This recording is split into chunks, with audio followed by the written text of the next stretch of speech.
I spent 3 months of my life interviewing for what I thought was my dream job. 7 rounds of interviews, 4 different skill assessments, a presentation I stayed up 72 hours preparing. And after all of that, they ghosted me. But that's not even the worst part. The worst part is how I found out who actually got the position and why my phone started blowing up with apologies from people I'd never even met. Let me take you back to where this nightmare began. I was working as a senior marketing strategist at a mid-sized tech company in Austin. Good job, decent pay, but I'd been there for 6 years and hit a ceiling. When I saw the posting for Director of Brand Strategy at Vertex Solutions, a company I'd admired for years, I felt like the universe was finally giving me my shot. The job description could have been written specifically for me.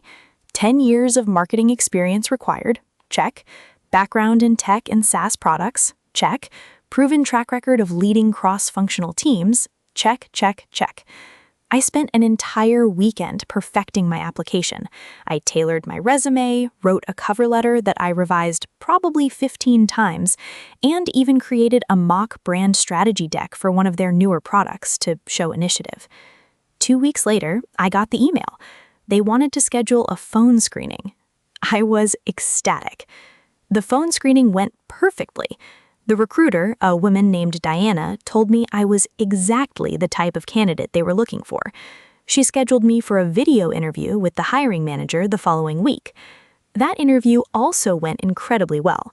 Marcus, the VP of marketing, spent the first 20 minutes just nerding out with me about brand positioning strategies. We talked about case studies, emerging trends, and by the end, he was telling me about the team I'd potentially be working with. "We have a few more candidates to speak with," he said, "but I have to be honest, you're the strongest we've seen so far." I floated on air for days. Then came round 3, a panel interview with 4 department heads. I prepared for a week. I researched each person on LinkedIn, anticipated their questions based on their backgrounds, and practiced my answers until my husband threatened to sleep in the guest room. The panel interview lasted 90 minutes. At the end, they were finishing my sentences. They laughed at my jokes. One woman, Sandra from operations, actually said, "I can already see you fitting in here." I thought I had it. I really, genuinely thought I had it. But then, Diana, the recruiter, called to tell me there was one more step. They wanted me to complete a skills assessment, a case study, basically.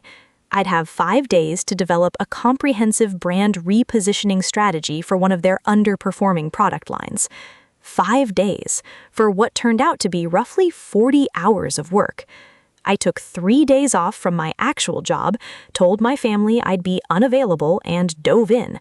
I created a 60-page presentation with market analysis, competitive positioning, a 12-month rollout plan, and even spec creative concepts. When I submitted it, I felt proud. Exhausted, but proud. A week passed with no response. I followed up with Diana. She apologized for the delay and said they were still reviewing materials, but that I should expect to hear back soon. Another week passed. I followed up again. This time, Diana's response was different. She was less warm, more corporate. "We're still in the evaluation process. We'll be in touch." Another week. By now, I was starting to feel that familiar sinking feeling, the one you get when you know something's wrong but you can't prove it yet. Then, out of nowhere, round 5, a video call with the chief marketing officer himself. Diana made it sound like this was the final step. "Richard doesn't meet with just anyone," she said. "This is a very good sign." The CMO interview was intense but positive. Richard asked probing questions about my case study, and I had answers for everything. At the end, he leaned back and smiled. "I think you'd be a tremendous asset to Vertex. We just have a couple more internal discussions, and we should have an answer for you within the week." Within the week. That week came and went. Then another. Then another. I sent a follow-up email to Diana. No response. I sent another one 4 days later. Nothing. I tried calling, straight to voicemail every time. I even reached out to Marcus, the hiring manager who'd been so enthusiastic about me through LinkedIn. He viewed my message but never responded. 3 weeks of total silence. I started to accept that I'd been ghosted. It hurt. God, it hurt. But I told myself this was just how corporate America worked sometimes. Cold, impersonal, cowardly. But then things got worse. I received an email from Diana, finally.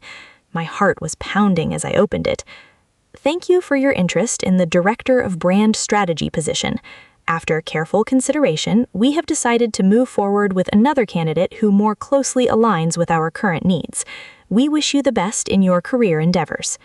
A form rejection. After 7 interviews, after 40 hours of free work, after 3 months of my life.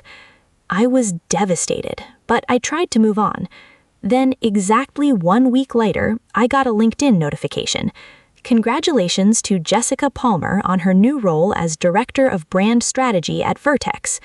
I clicked on her profile, curious about who had beaten me. Jessica Palmer, 24 years old, 2 years out of college. Her entire work history consisted of 1 internship and a brand consultant role at a company I'd never heard of. And then I saw it. Her last name, Palmer. I did some digging. It took me about 15 minutes to confirm what my gut already knew. Jessica Palmer was the daughter of Robert Palmer, Vertex Solutions CEO. Okay, I need you to stop and really think about this for a second. 7 interviews, 3 months, 40 hours of unpaid work on that case study, and they gave the job to a 24-year-old with 0 experience because her daddy runs the company. Subscribe if you think this is absolutely infuriating, and drop a comment telling me, would you have just let this go? Because I couldn't, and what I did next set off a chain of events I never could have predicted. For about a week, I did nothing. I was too angry to think straight. My husband kept telling me to let it go, that revenge fantasies weren't healthy, that I should focus on other opportunities. But I couldn't stop thinking about it. Not just for me, but for everyone else who'd probably been strung along by this company. So I did something impulsive, maybe stupid, definitely cathartic. I wrote a detailed post on LinkedIn about my experience. I didn't name the company initially, I just described what happened, the 7 rounds of interviews, the extensive case study they never even acknowledged, the ghosting, the discovery that the job had gone to someone grossly underqualified. I posted it at 8 p.m. on a Tuesday. By Wednesday morning, it had over 50,000 views. By Thursday, it had gone viral, 500,000 impressions. Thousands of comments from people sharing their own ghosting horror stories. Major industry accounts were re-sharing it. And then people started figuring out which company I was talking about. I don't know who connected the dots first, but once someone posted, "Pretty sure this is about Vertex Solutions," everything exploded. Suddenly, I was getting messages from other candidates, dozens of them, people who'd gone through similarly extensive interview processes at Vertex, only to discover it had gone to the nephew of a board member. Another person sent me a screenshot of a Glassdoor review they'd written 2 years ago, warning about fake interview processes designed to harvest ideas. That one stopped me cold. I went back and looked at my case study, the one I'd spent 40 hours on, the comprehensive brand repositioning strategy I'd created. Then I went to Vertex's website. Their newest product line, the one that had been struggling when I interviewed, had been completely rebranded. New positioning, new messaging, a new 12-month campaign that looked eerily familiar. Because it was my strategy, nearly word for word. They hadn't just rejected me, they'd stolen my work. I was shaking when I called my husband to tell him. He immediately said, "You need a lawyer." I contacted an employment attorney the next day. She reviewed my case study, compared it to their public materials, and her exact words were, "This is actionable." But here's where things got really interesting. Remember how my LinkedIn post had gone viral? Well, it had reached some people at Vertex. Specifically, it had reached employees who were apparently already unhappy about Jessica Palmer's hiring. I started receiving anonymous emails, internal communications, screenshots of Slack messages. One email chain showed Richard, the CMO, explicitly telling Diana to keep the other candidates warm while they sorted out the family situation. Another showed Marcus, my biggest cheerleader during the interview process, pushing back against hiring Jessica and being told by Richard to stay in his lane. But the most damning one?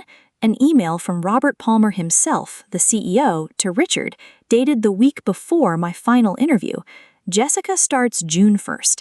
Make the interview process look legitimate for compliance. They'd known the entire time. Every interview, every assessment, every hour I spent, it was all theater. They needed to create a paper trail showing they'd considered other candidates. I was never in the running. None of us were. I sent everything to my attorney. What happened next was swift.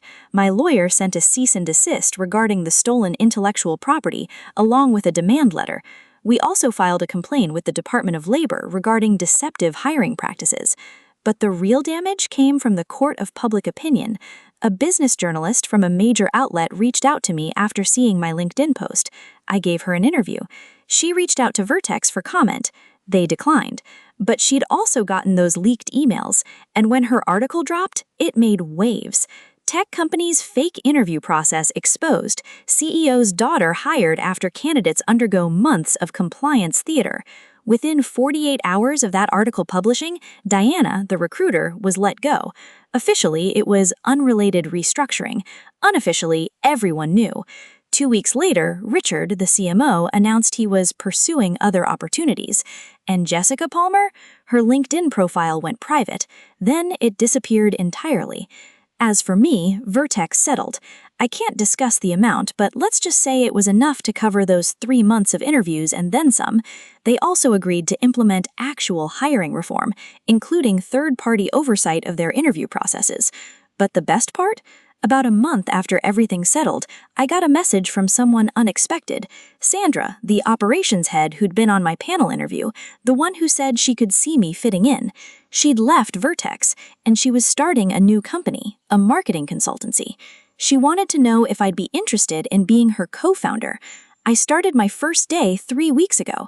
We already have 6 clients and just hired our 3rd employee. Sometimes the door that closes, violently, painfully, humiliatingly, leads to something better, but that only happens when you refuse to be silent about how wrong you were treated. Thank you so much for listening to my story. If you've ever been ghosted after a marathon interview process, or if you've discovered that the job you fought for was never really available, I want you to know you're not alone, and you're not crazy for being angry about it.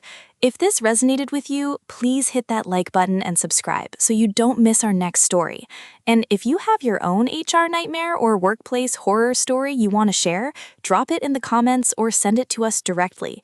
Your story might be featured in an upcoming video. Until next time, take care of yourselves and document everything.